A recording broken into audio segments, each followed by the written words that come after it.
Sure. It's always weird, like seeing yourself in there. And I'll pull this up live so we are watching it so I can look at questions too. Okay. And I'll do the intro. Excellent. Here we go. And all right. Welcome everyone to Hemp Your Health. Today is a very special show because as you can see, my very special guest and friend is here with me in person. So before we get started, I just want to thank you for being here at Hemp Your Health and making time for yourself, for your health, and for your education. Today's guest is Hunter Buffington, and this is her second appearance with us. Yes. And Hunter is the executive director of the Hemp Feed Coalition and a public policy consultant. She is an advocate with a long history of bringing entrepreneurial industries and really grassroots movements to the mainstream. She is involved in policy, safety, the farmers. She's a huge advocate for farmers, and she is well known at the Capitol, at the federal, state, and definitely national level.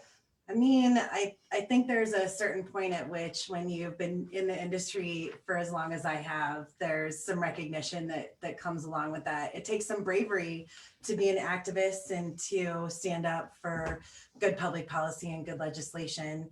And most of my constituents are farmers in the field. Their focus is on keeping our agriculture system going. And so I do my part at the Capitol with legislation and regulators.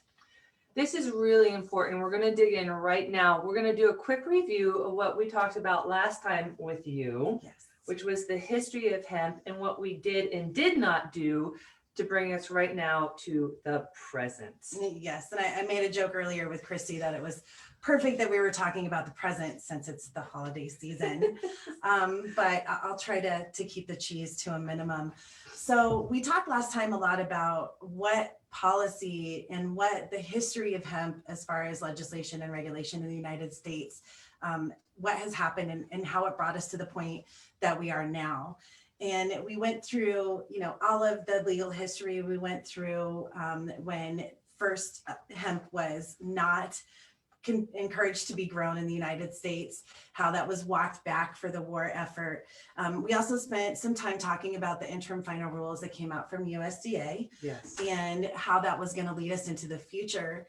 So what I wanted to do with this session right now is to take a moment to look at what is happening right now in the industry. There was an incredible vacuum, as we talked about last time. That's okay. Last time in policy, and especially in setting standards of ingredient identity and how to regulate this as a food product, let alone as a supplement product.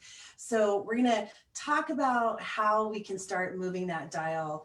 But I really wanted to take a second, let you know about some of the really exciting things that are happening. Make sure that you guys are educated and can be your own advocates, not just intelligent and educated consumers, but hopefully we do have some farmers and some hemp policy makers out there that are listening today.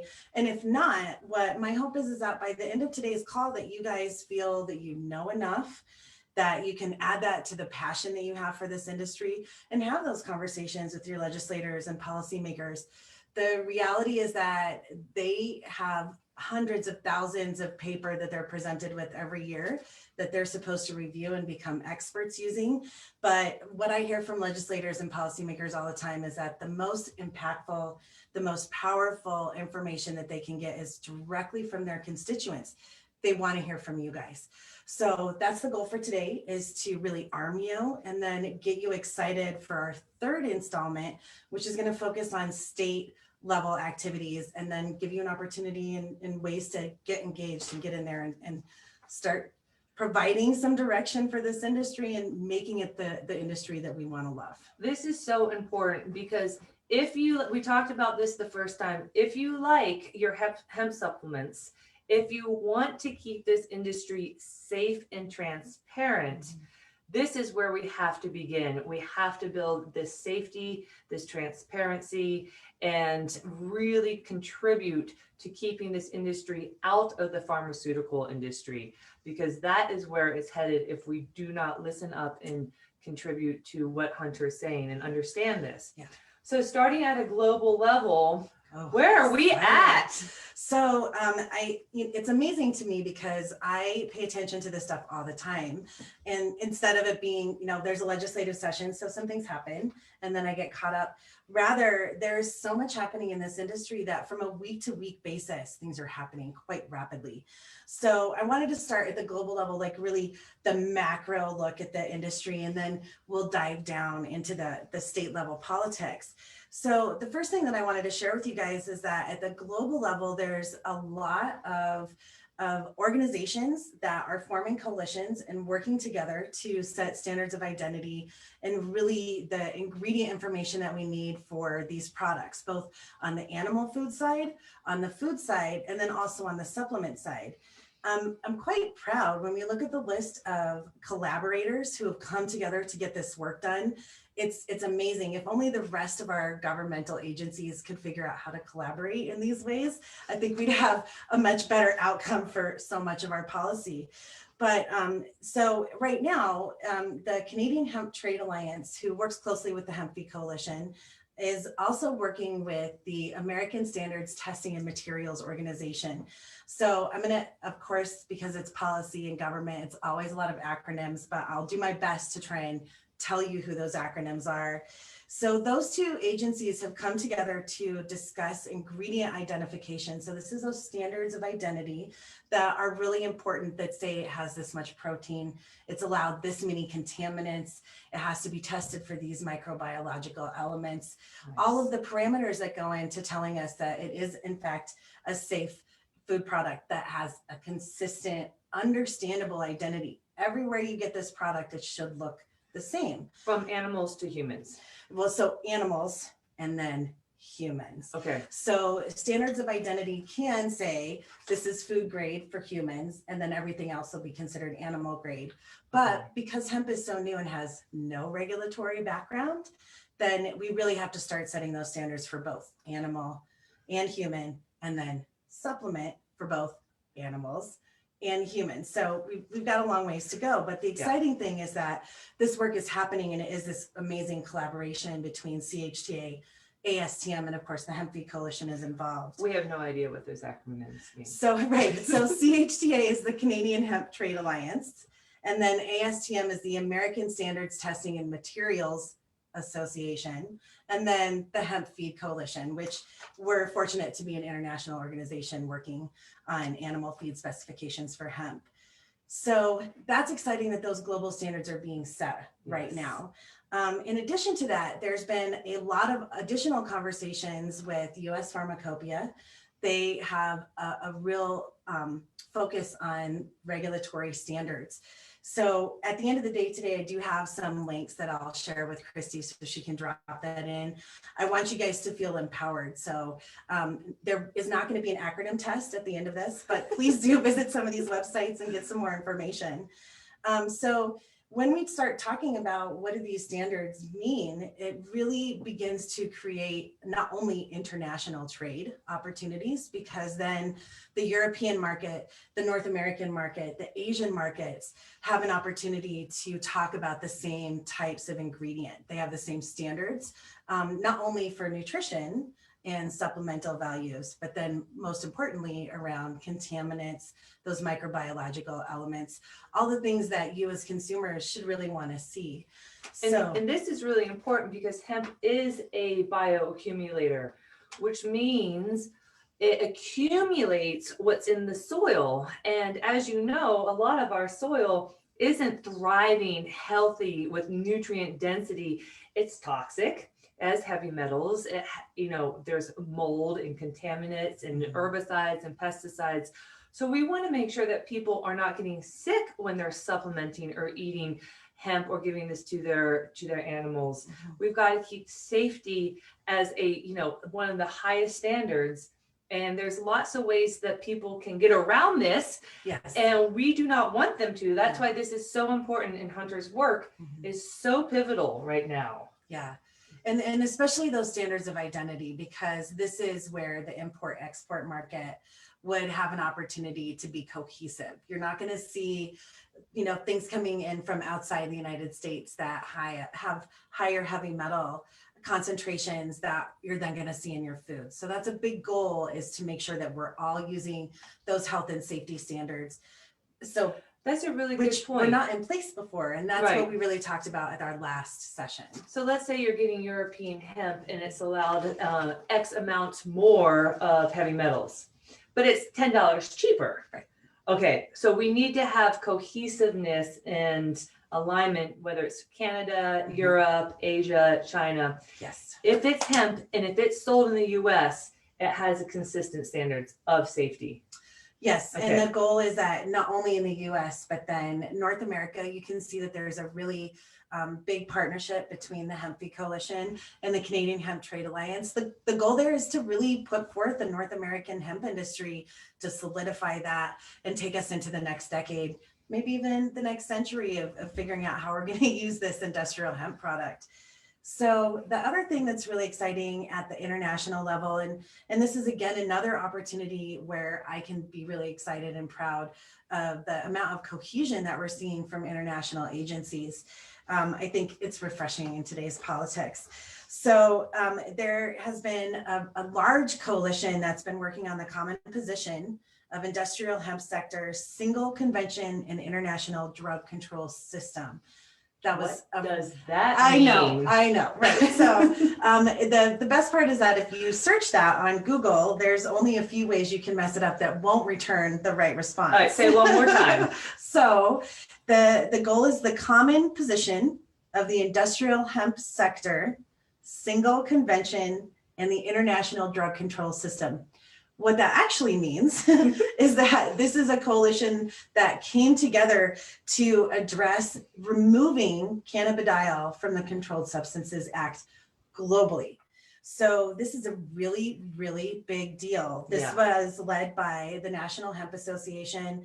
Jeff Whaling was a huge leader in pushing this forward. But then we have organizations from New Zealand, Russia, China, Japan, the United States, Australia, the Latin American Hemp Industries Association, the Hemp Industries Association in the United States, and Albanian hemp industry. So when you look at this global convention, it's really quite impressive. Even more impressive, they got it done. So just recently, on December 2nd, the United Nations Commission on Narcotic Drugs did in fact vote to remove cannabis from Schedule 4 of the 1961 Single Convention on Narcotic Drugs. So when you, this is a big deal. People are believing in their health, and people are believing in the power of a plant versus a prescription. People are understanding that we have an endocannabinoid system and that we can't create more imbalances. We need to really contribute to what's healthy, healing, and really contributes to prevention. Yeah.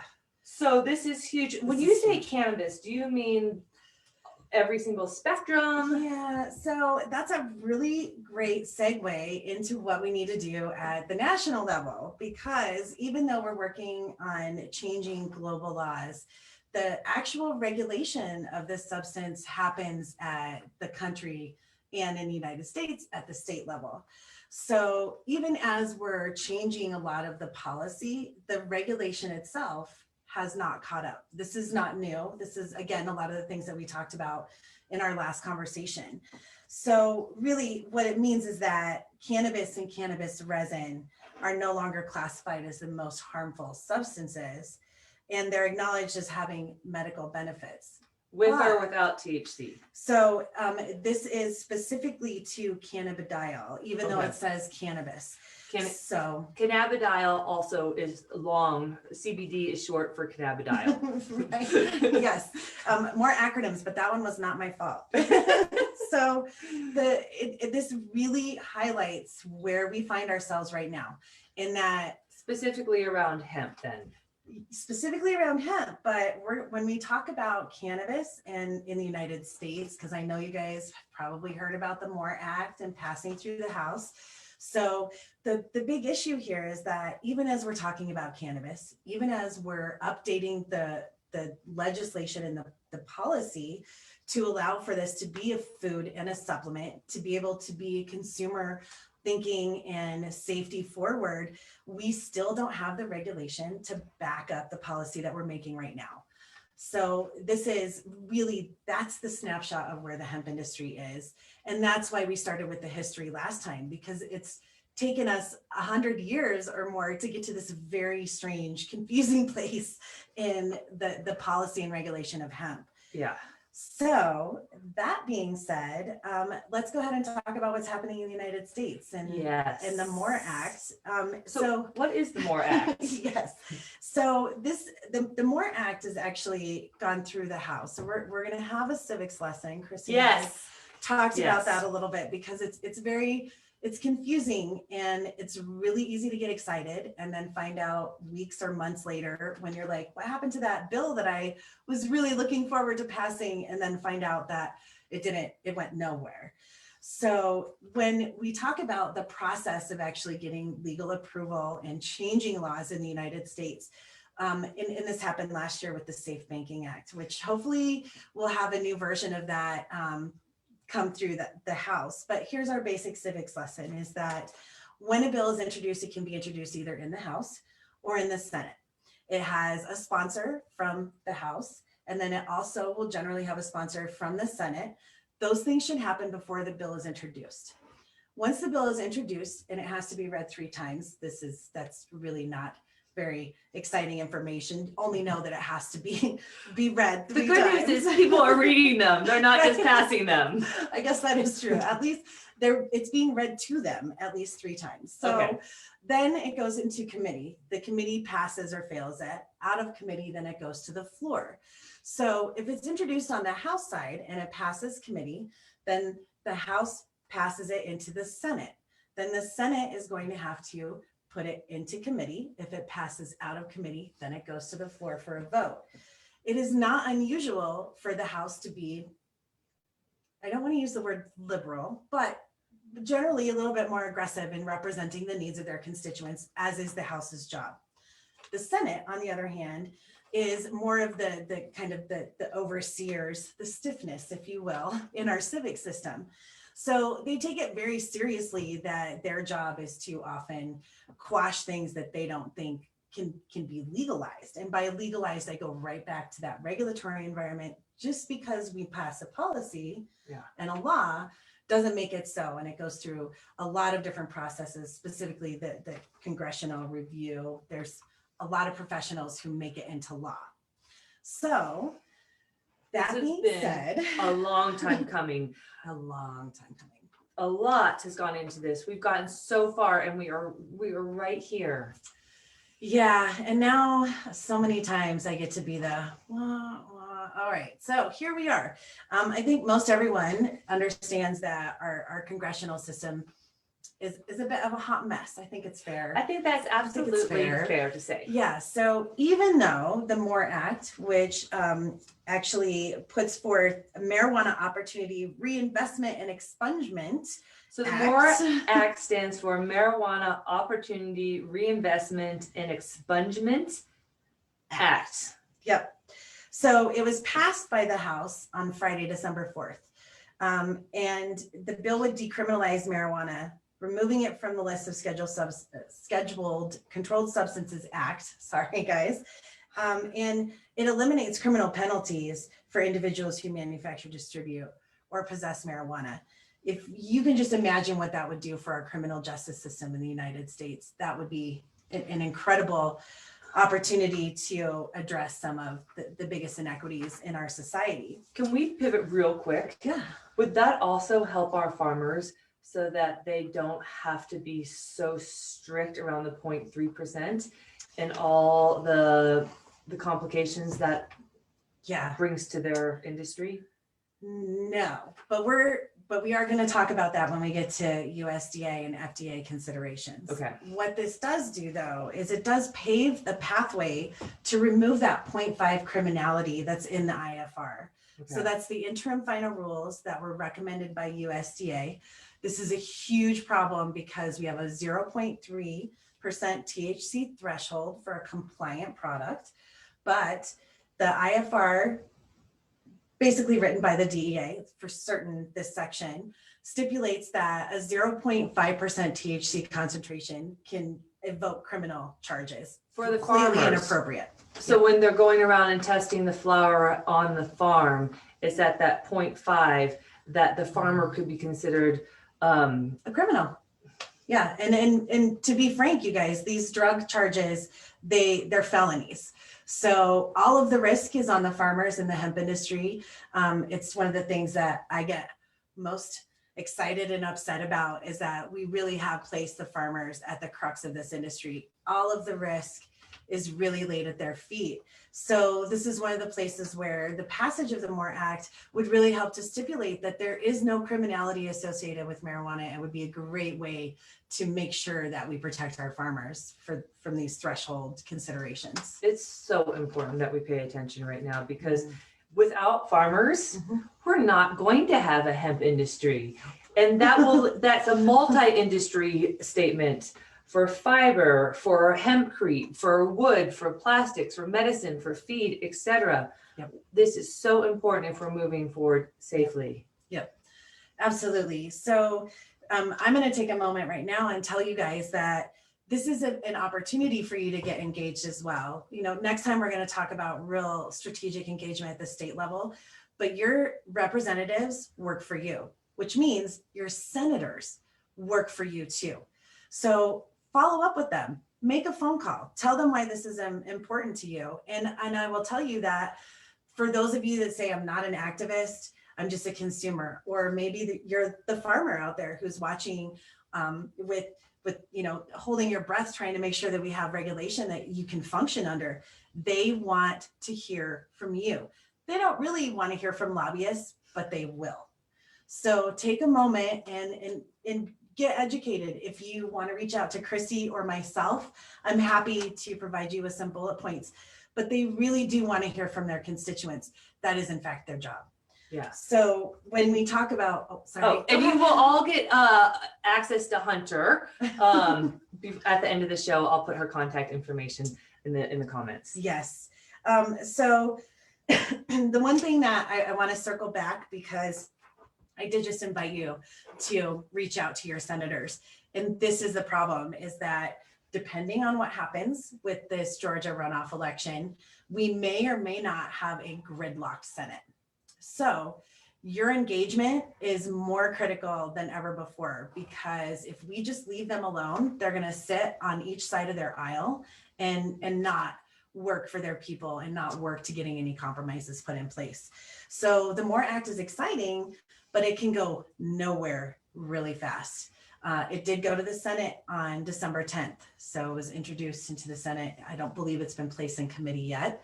So it's kind of halfway. I mean, it's really a third of the way, because back to our civics lesson, it's House or Senate, and then the other side, House or Senate, and then the president.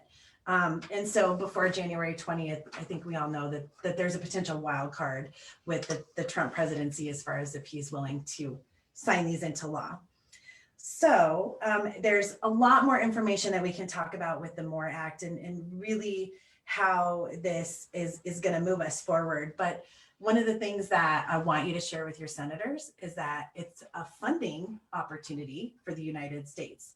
So if you think about where we are right now with the pandemic, with the lockdown, with the economic hardships that so many of us are experiencing, that is a really great point to make to your senators and your legislators, that having legal cannabis provides a massive amount of revenue for the state and potentially for the federal government. There is very little that will get more of their attention than that statement alone. And if you are most motivated by what that means for our prison systems, there's so much to talk about there as far as getting folks out of jail for cannabis and marijuana charges, or even hemp charges. I mean, it's Yeah. There's states that are really actively, aggressively enforcing those laws. And what about the job opportunities that, I mean, this is a whole nother topic, but, and we are going to have a show on about all the job opportunities that can come out of the cannabis and the hemp industry, because they're endless right now. And this is literally a baby industry that has exponential potential and so many revenue streams, not just in food, not just medicine, not just supplementation, but big industry. Yeah, and so there's another place where legislation does not really align with regulation. In the MORE Act, what it does is it removes the conduct or conviction aspect of it. So, for example, student loans, federal student loans. If you have any kind of drug felony, you can't apply for student loans. This would remove that stipulation for cannabis convictions. So, if you've ever gotten in trouble, you can't grow hemp. But if we remove that, if you've ever been in trouble, you can grow hemp. In farming, we need farmers. And we need farmers to be protected. We need them to feel safe, and they need to know they have advocates on their side. Yep, absolutely. So, and just to round this up, the Senate is not expected to look at this bill. It's expected to die in committee. So if ever there was a time for you to get motivated and to make some calls to your senator, just pressure them to listen to it. Ask them to bring it into committee. Because again, the financial implications, the prison implications, the job force implications are massive, massive. So then another piece of legislation that just came forth on December 9th, and this is also in the House, shocking, again, the House is moving forward. I think they also recognize the amount of billions of dollars that was in the recent aid package, which I'm proud to say they actually got passed. Good job, argument. So this is going to simplify the process for marijuana researchers, allow more manufacturers to do marijuana research, and allows them to study marijuana products. This seems really backwards, considering that we have been looking at marijuana, and we have, I know, 25 states that have rec med in available, legalized for them, and yet you still can't actually research this material. It's a big problem, and this goes back to, and this is a great question. In the U.S. Yes, in the US. And this is a great question that Christy asked earlier, which was how close are we to the recommended daily dosage or recommended daily ingestion requirements? So we're going to talk about that, because that really becomes pivotal at the federal level when we look at FDA. So yeah, and what we're talking about, let's say you have hemp protein for breakfast, and then you supplement with a little a capsule or a tincture, and then you have hemp seeds in your salad, and then you have another capsule. I mean, like, and some hemp milk in your smoothie, and then some CBD beverage after that. Exactly. Yeah. So this is, I mean, we know that this is a very safe plant when it's in its, in its natural form. But just like there's a tolerance even to vitamin C, and there's a tolerance to most things. Where is that threshold? So if you're, personally, when I started drinking soy milk, I don't drink soy milk anymore. But when I did, way back when, like 20 years ago, I was doing everything soy, and it was way too much for my 20-year-old body. Mm-hmm. And the same thing, people can get so excited and enthusiastic. So we have to know where that threshold is. Not because it's harmful, but because there's always going to be an upper tolerance or limit to what's beneficial. And even if we don't find those tolerances, there's a certain point at which your liver and kidneys say, I've had enough. Yeah. And they're just going to expel that. So more's not better, and you want to get the most bang for your buck. Right. And, a lot of people are just, eliminating their supplements. So we want to get the highest quality and the most benefit out of our food, and hemp for sure is food. Yes. And so the big thing that's so exciting about this is that, again, if it makes it out of the House and the Senate actually considers it, it will just throw the floodgates open for research. Now, I think everybody realizes that the pharmaceutical industry is already aggressively doing research, but that's because it's on the pharmaceutical side and they don't have the same restrictions for research. What this really does is it prevents our universities, our private industries from doing these kinds of safety studies. That is really not what we want for the industry. We want them to be forthcoming. We want them to be above board. We certainly want them to be monitored. Yeah. And it's no secret that I'm not a huge fan of pharmaceuticals. They're disruptive. They throw your body out of balance. They contribute to a lot of things like depression and anxiety, and just a general breakdown of the side effects. So the more we can learn about plant medicine, the sooner we're going to get healthier as a country. And we're not going to be in this position where people are so fearful of getting sick, which I will come back to in a little bit. Yeah.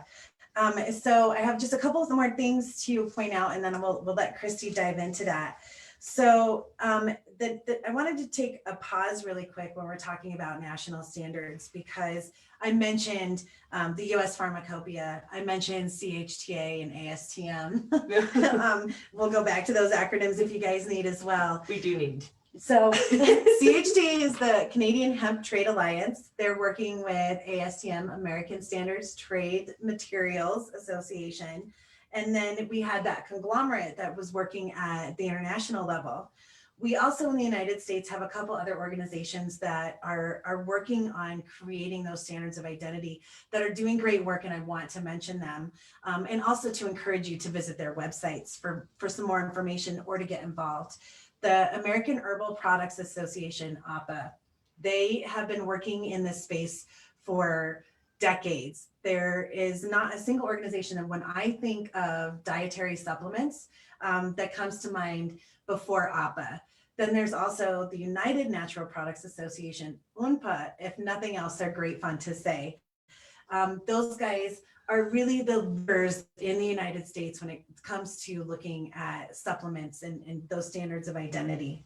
So for farmers and for the industry in the United States, we also have the US Hemp Authority, and they are working on setting a certification program so that farmers, processors will have a consistency across how we interpret the best practices for the industry. So there's a lot of folks that are working all towards these same goals. Obviously we need them. Yeah. But again, remember guys, this is legislation, this is policy, this is not on the regulation side. And so this is why I wanted to pause for a moment and say, what does that mean really? Well, it's good and it's bad. And there's a little bit of ugly in there. So it's good because there's this collaboration. People are talking about these standards of identity. I think it's clear why and how we want to set these. What's not clear is who's going to regulate them. Is this going to be driven by the industry? Like the supplement industry has been very self-regulatory. That's a lot of the direction that APA and UNPA and the US Hemp Authority are taking, is that self-regulation. Well, as we know, that leaves huge gaps in the regulatory environment. And because of the FDA has still not come forth with any regulation or oversight, and a lot of that is because the pharmaceutical industry is aggressively coming forward with these dietary recommendations. Yes. At the same time that a lot of places in the United States are simply saying, well, it has to be safe, but a general recognition of safety at GRAS, generally recognized as safe, is not federal approval. Not only that, but it doesn't give us those recommended dosages. It doesn't give us those safety thresholds and action limits that keep our consumers safe. Yep. And it also doesn't provide the guidelines for how farmers can actually maintain their regulation. So this play between the FDA, not really moving forward, taking a lot of consideration, is impacting the industry. You combine that with USDA and these IFR rules that I think everybody was very uncomfortable with. They now have until September 30th of 2021 to present new interim rules. So this is where that good, bad, and ugly comes in, is that the industry is rushing forward. We're increasing our market segment by billions of dollars almost on a yearly basis. And yet we have an unregulated product. So this is the good, the bad, and that is the ugly right there. So we really need to be mindful of what it is that we're promoting and what we want. And this is where, again, I hope you guys get really excited and say, I have an opinion and my legislators work for me. There's a lot of you that may not think that that's the best way for you to move forward, but it is in fact how I hope to empower you through these conversations. And all of these organizations, like I said, we'll give you some links. I want you to get in there and root around, get comfy, see if you have some questions. And then the last thing that I wanted to mention before I turn it over for Christy is that next time, we're going to increase this enthusiasm, hopefully, that you guys have. And we're going to talk about what happens at the state level, how laws become regulations, how agencies regulate and create all of these rules, and what states are really driving this initiative forward. There's some great stuff that's coming out of Texas, Colorado, Illinois. We've got all sorts of people talking about what's happening in New Jersey. Florida's even getting on the bandwagon. So there is so many ways for you to get involved. But the last thing that I want to say to you is please pressure your senators to hear the MORE Act. If we can't get it in front of them, it won't go anywhere. And this is what happened with the Safe Banking Act last year. Everybody celebrated that it got passed to the House and it never even got read in the Senate. Yes. And let's back up for just a second and talk about safety. When we did our show on certificates of analysis, this is one of the reasons it's so important to ask for a certificate of analysis. CJ System is a very transparent company, and we want you to know our product is safe from A to Z, from farming to the finished product. But there's a reason why there's 4,000 different CBD companies out there. And one of the reasons is because this is unregulated. And we can have products that are below the standards, that aren't safe, that have toxicities in them, etc. Because hemp grows fast, you can turn it into a product, you can slap a label on it and call it something that it's not, including safety. And so you've got to do your due diligence. You've to contribute. We really need your help if you want to see this industry succeed and thrive and contribute to the health and the results that you're getting. Please share this video with your friends and your families so that everyone can do a little tiny part and we can move this forward, and we're not just sitting here hoping. This is not a hoping situation. This is a doing situation. Absolutely. And I would just add to that, Christy, that you know, everyone thinks that the hemp industry is safe, that it's entrenched. But I will tell you that one bad product making a few or a couple or a handful or 100 people sick will take this industry back to, 10 years ago, and we'll have to fight again to get it to be considered an agriculture commodity. And we're on the cusp. All of this international and federal legislation and policy making is part of that pathway of being recognized as an agricultural commodity. And so the big thing that keeps me awake at night is that there's a bad product out there and somebody gets sick, and then the entire industry is going to have to work on rebuilding its consumer trust. So that is such an important point, you guys. Do not buy. Tell your friends and family if they're like, oh, I can get that for, $10 at the gas station. Don't buy gas station CBD. Don't. You want to buy high quality food. Your body thrives on nutrient density, not the cheapest products and food. Don't risk it. This industry is moving forward. People like Hunter are contributing to our standards, our safety, the legality, protecting farmers, and everyone in between, all the processors, etc. But we need your help, and we want everyone to be as healthy and safe and trusting that the products that are out there can be trusted, and you know how to go in and do your due diligence on them. Hunter. So Hunter, absolutely. How do people get a hold of you? Because hopefully they are just like, I hope she asks. I hope she asks. How do we get a hold of Hunter? So I want to say to you guys that, believe it or not, I am a little bit painfully shy and socially awkward. So being in two dimensions is a little bit easier for me, especially with Christy. If I meet you in person, please let me know that you saw us here, that you appreciate the work that we're doing. If you have questions, there's two ways that you can reach me. You can reach me on Hunter Sauce on Facebook. That's a great way to message. That's me and my business. So that's one way. The other way is Hunter at everybodylovessauce.com. And Sauce is my business that I started to work in the third sector. I really was focused on nonprofits that wanted to change the world and how to help them do that. And the reason it was Sauce is because everybody deserves to not just eat, but to eat well and to live well. And so that's where Everybody Loves Sauce came from. So I'd love to hear from you guys. Again, if you're excited to reach out to your legislators and you want some help or some direction, please let me know and I'm happy to help. And please do, whether you Hunter holds your hand or not, by this time next year, let's hope that we've really Sorry, that was Chewbacca on my. Let's hope that we're having a totally different conversation and we have a whole lot more to celebrate.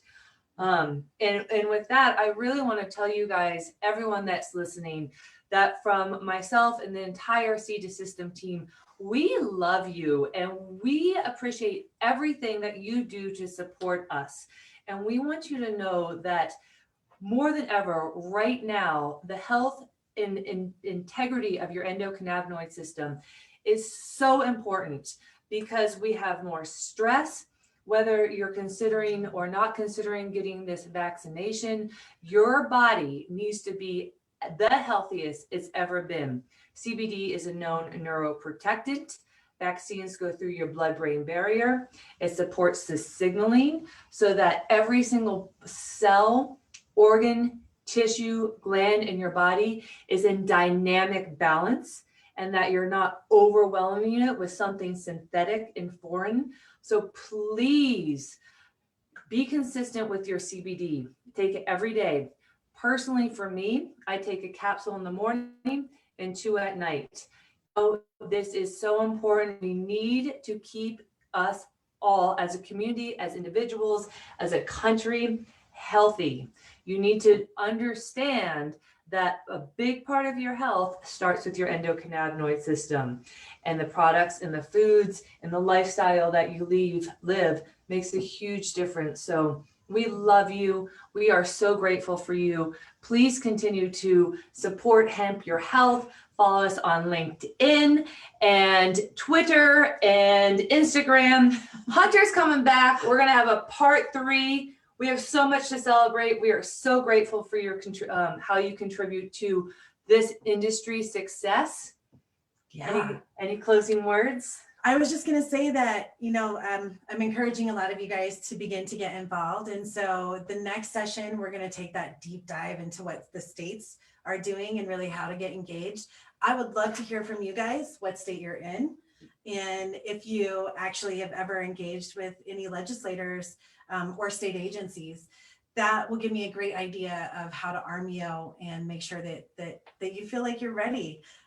Hopefully you guys are really excited about where we're at as an industry. This is a great time to be excited, but now we also have to make sure that we've got both hands on the wheel, and we need the constituents, you guys, to help make sure that not only do we have both hands on the wheel, but we're actively driving towards a future that we want, that is about our health, our wellness, and about having an agricultural commodity that is in fact grown by farmers. We want our farmers, our small farmers, our medium-sized farmers, and our large farmers, but we want farmers to be the ones driving this forward as an ag commodity, not the import-export market. Amen. Mm-hmm. You all remember, Hemp Your Health. We love you. Thank you for listening. Mwah. We'll see you next week. Oh, wait, there we go. Bye for now, everyone. Whoop.